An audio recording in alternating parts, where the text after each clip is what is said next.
ಮಾಂಚಾಲಮ್ಮ ದೇವಿಗೆ ನಾವು ಮೊದಲು ಮಡಲಕ್ಕಿಯನ್ನು ನೀಡಿದ್ದು, ನಂತರ ರಾಯರ ದರ್ಶನ ಮಾಡಲಿಕ್ಕೆ ಹೋಗಿದ್ದು.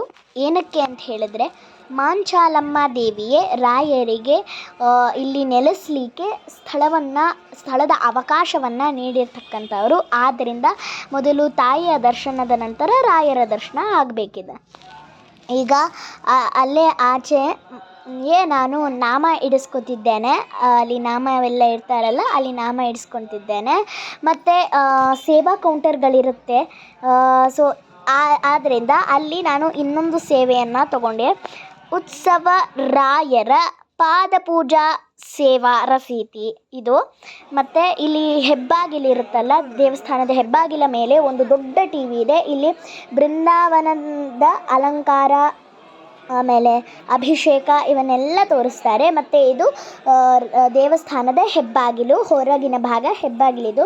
ಇದು ರಾಯರ ಒಂದು ವರ್ಧಂತಿ ಆಗಿರೋದ್ರಿಂದ ವಿಶೇಷವಾಗಿ ಹೂವಿನ ಅಲಂಕಾರವನ್ನು ನವಿಲಿನ ಪ್ರಕಾರ ಮಾಡಿದ್ದಾರೆ. ಮತ್ತು ಇವರೆಲ್ಲ ವಟುಗಳು ಒಟ್ಟಿಗೆ ಕೂಡುತ್ತಿದ್ದಾರೆ.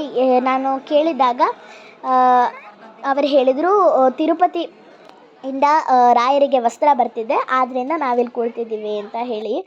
ಇದು ದೇವಸ್ಥಾನದ ಅಂದರೆ ರಾಯರ ಮಂತ್ರಾಲಯದ ಒಳಭಾಗಕ್ಕೆ ಬಂದಾಗ ಇಲ್ಲಿ ಎಲ್ಲ ತುಂಬ ಚೆನ್ನಾಗಿ ಅಲಂಕಾರ ಮಾಡಿದ್ದಾರೆ. ಮಾವಿನ ಸೊಪ್ಪಿನಿಂದ ಮತ್ತು ಬಾಳೆಕಂದಿನಿಂದ ಹೂವಿನ ಅಲಂಕಾರ ಎಲ್ಲವನ್ನು ಮಾಡಿದ್ದಾರೆ. ಈ ಅದ್ಭುತವಾದ ಅಲಂಕಾರವನ್ನು ನೋಡಲಿಕ್ಕೆ 2 ಕಣ್ಣು ಸಾಲದು, ಅಂಥ ಅಲಂಕಾರವಿದು. ತುಂಬ ಚೆನ್ನಾಗಿದೆ.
ನಾನು ದೇವಸ್ಥಾನದ ಒಳಭಾಗದಲ್ಲೇ ಇರ್ತಕ್ಕಂತಹ ವಸ್ತು ಪ್ರದರ್ಶನದ ಥರಾನೇ ಇರ್ತಕ್ಕಂತಹ ಒಂದು ಜಾಗಕ್ಕೆ ಬಂದಿದ್ದೇನೆ.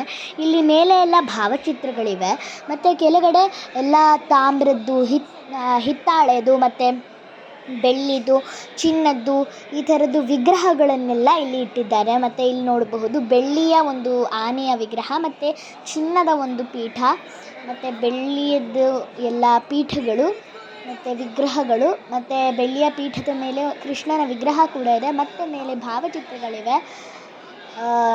ತುಂಬ ಭಕ್ತಾದಿಗಳು ಇಲ್ಲಿಗೆ ದೇವರ ದರ್ಶನ ಮಾಡಲಿಕ್ಕೆ ಅಂತ ಹೇಳಿ ಬಂದಿದ್ದಾರೆ. ಇದು ತೊಟ್ಟಿಲು, ಮತ್ತು ಅದರ ಕೆಳಗಡೆ ಚಿನ್ನದ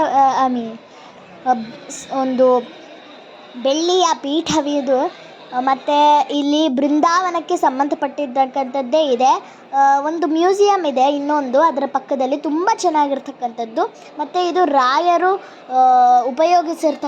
ಉಪಯೋಗಿಸ್ತಿದ್ದಂತಹ ಒಂದು ವೀಣೆ. ಮತ್ತು ಇದೇ ಪಕ್ಕದಲ್ಲಿ ಒಂದು ಮ್ಯೂಸಿಯಂ ಕೂಡ ಇದೆ. ಅಲ್ಲಿಗೆ ನಾನು ಹೋಗಿದ್ದೆ ನೋಡಲಿಕ್ಕೆ. ಮತ್ತು ಅದನ್ನು ನೋಡಿ ತಿಳಿದುಕೊಳ್ಳಲಿಕ್ಕೆ ಒಂದು ದಿನ ಅಲ್ಲ, 24 ಗಂಟೆಗಳು ಕೂಡ ಸಾಲದು, ಅಂಥ ದೊಡ್ಡ ಮ್ಯೂಸಿಯಂ ಇದೆ ಅದು. ತುಂಬ ಚೆನ್ನಾಗಿರ್ತಕ್ಕಂಥದ್ದು. ಮತ್ತು ಇದು ಮಾಡೆಲ್ಲು, ಹೇಗೆ ಈ ಒಂದು ಮಂತ್ರಾಲಯವನ್ನು ಅವರು ಕಟ್ಟಡಗಳನ್ನೆಲ್ಲ ಹೇಗೆ ಕಟ್ಟಿದ್ದಾರೆ ಅನ್ನೋದಕ್ಕೆ ಇದೊಂದು ಮಾಡೆಲ್ ಥರ ಮಾಡಿದ್ದಾರೆ. ಮತ್ತು ಇದು ಮಂತ್ರಾಲಯ ದೇವಸ್ಥಾನದ ಒಂದು ಹೊರಭಾಗ. ತುಂಬ ನೋಡಬಹುದು ನೀವು, ಜನಸಂದಣಿ ಅಂದರೆ ಭಕ್ತಾದಿಗಳು ತುಂಬಿ ಇದ್ದಾರೆ. ಇಲ್ಲಿ ಎಲ್ಲ ಸೇವೆಗಳನ್ನು ಮಾಡಿಸ್ಕೊಂಡ್ರೆ ಒಳ್ಳೆಯದಾಗುತ್ತೆ ವರ್ಧಂತಿಯ ಸಮಯದಲ್ಲಿ ಅಂತ ಹೇಳಿ ಜನ ತುಂಬ ತುಂಬಿದ್ದಾರೆ ದೇವರ ಅನುಗ್ರಹವನ್ನು ಪಡೆದುಕೊಳ್ಳಿಕ್ಕೆ ಅಂತಲೇ. ಇದು ಸಾಂಸ್ಕೃತಿಕ ಕಾರ್ಯಕ್ರಮಗಳನ್ನು ಮಾಡ್ತಕ್ಕಂತಹ ಒಂದು ವೇದಿಕೆ, ದೊಡ್ಡದಾಗಿರ್ತಕ್ಕಂಥದ್ದು. ಮತ್ತು ರಾತ್ರಿಯ ಹೊತ್ತು ಒಂದು ಅರಮನೆಯ ಥರನೇ ಇಲ್ಲಿ ದೀಪಗಳನ್ನು ಹಚ್ಚಿದ್ದಾರೆ. ಅಂಥ ಅರಮನೆಯಲ್ಲಿ ಹೇಗೆ ಇರತಕ್ಕಂಥದ್ದು ದೀಪದ ಒಂದು ಅಲಂಕಾರ, ಹಾಗೆಯೇ ಇಲ್ಲಿ ಕೂಡ ರಾತ್ರಿಯ ಹೊತ್ತು ಕೂಡ ಹೀಗೆ ಇರತಕ್ಕಂಥದ್ದು. ತುಂಬ ಚೆನ್ನಾಗಿ ನೋಡಲಿಕ್ಕೆ ತುಂಬ ಚೆನ್ನಾಗಿದೆ. ಮತ್ತು ನೋಡಬಹುದು ಎಷ್ಟು ಚೆನ್ನಾಗಿದೆ ಅಂತ ಹೇಳಿ. ಎಲ್ಲ ಅಷ್ಟು ಚೆನ್ನಾಗಿ ದೀಪಗಳ ಒಂದು ಅಲಂಕಾರವನ್ನು ಇವರಿಲ್ಲಿ ಮಾಡಿದ್ದಾರೆ. ಪೂಜ್ಯಾಯ ರಾಘವೇಂದ್ರಾಯ ಸತ್ಯಧರ್ಮವ್ರತಾಯ ಚ ಭಜತಾಂ ಕಲ್ಪವೃಕ್ಷಾಯ ನಮತಾಂ ಕಾಮಧೇನವೇ.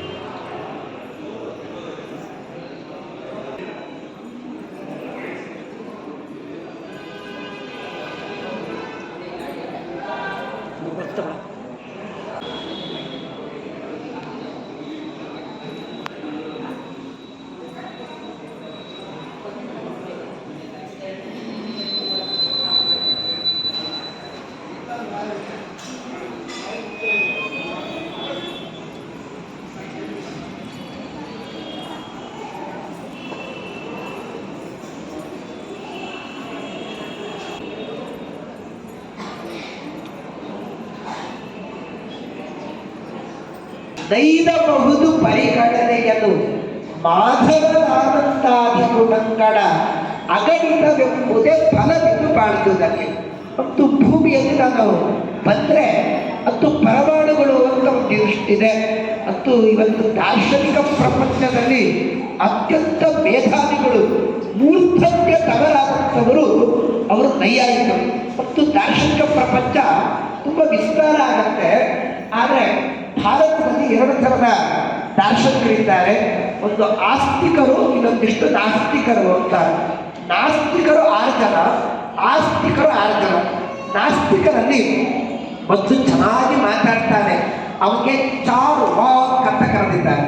ಮತ್ತು ಚಾರ್ವಾಕ್ ಆದಮೇಲೆ ಬೌದ್ಧಿಸಮ್ ಒಂದು ತುಂಬ ಚೆನ್ನಾಗಿ ಬೆಳೀತಾ ಇದೆ. ಬೌದ್ಧ ಸಿದ್ಧಾಂತ ತುಂಬ ಚೆನ್ನಾಗಿ ಬೆಳೆದಿದೆ.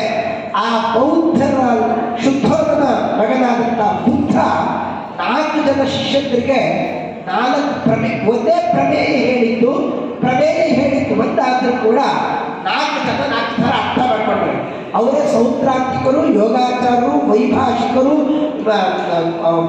ವಿಜ್ಞಾನವಾದಿಗಳು ಅಂತ.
सप्त समिधर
ರಾಯರ್ ಮಂಗಳಾರತಿ ಬರಬೇಕು ಬನ್ನಿ ಎಲ್ಲರೂ ರಾಯರ್ ಆರತಿ ಆಗ್ತದೆ ಬರ್ರಿ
ಮಂತ್ರಾಶ್ರಮ ಈ ಕಡೆ ಹೊರಗೆ